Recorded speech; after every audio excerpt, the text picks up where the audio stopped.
രേണുവിനെതിരെ ഒട്ടേറെ body shaming പരിഹാസങ്ങളും സമൂഹ മാധ്യമങ്ങളിൽ നിറഞ്ഞു നിന്ന സമയത്ത് തന്നെയാണ് അതിനെതിരെയെല്ലാം വളരെ ബോൾഡായി പ്രതികരിക്കാൻ രേണുവിന് സാധിക്കുകയും ഈ ബോൾഡ്നെസ് ആണ് ഇപ്പോൾ രേണുവിനെ ബിഗ് ബോസ് സീസൺ 7-ൽ എത്തിച്ചിരിക്കുന്നത്. ബിഗ് ബോസിൽ എത്തിയപ്പോഴും രേണു സുധിയുടെ ഭാഗത്തു നിന്നും ഇഷ്ടം പോലെ കണ്ടന്റുകളാണ് ചുരുക്കം ദിവസങ്ങൾക്കുള്ളിൽ തന്നെ കിട്ടിയിരിക്കുന്നത്.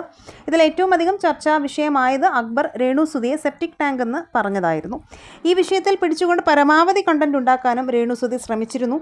ഒരു വിധവ, സിംഗിൾ മദർ തുടങ്ങിയ പോയിന്റുകളെല്ലാം രേണു എടുത്തിട്ടിട്ടുണ്ട്. എന്തായാലും വീക്കെൻഡ് എപ്പിസോഡിൽ ലാലേട്ടൻ ഇതേക്കുറിച്ച് സംസാരിക്കുമെന്നും വ്യക്തത വരുത്തുമെന്നുള്ള കാര്യത്തിൽ യാതൊരു സംശയവുമില്ല. കാരണം പ്രൊമോ വീഡിയോ പുറത്തു വന്നതിൽ ലാലേട്ടൻ തന്നെ ഇക്കാര്യം വളരെ വ്യക്തമായി തന്നെ പറയുന്നുണ്ട്.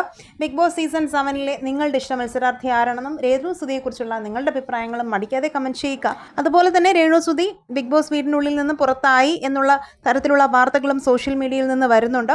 ആരായിരിക്കും ഈ ആഴ്ച ബിഗ് ബോസ് വീട്ടിൽ നിന്ന് പുറത്ത് പോകുക എന്ന് നിങ്ങൾക്ക് തോന്നുന്നു? കമന്റ് ചെയ്യുക. വീഡിയോ ലൈക്ക്, ഷെയർ ചെയ്യാനും ചാനൽ ഒന്ന് സബ്സ്ക്രൈബ് ചെയ്ത് സപ്പോർട്ട് ചെയ്യാനും മറക്കല്ലേ ഫ്രണ്ട്സ്.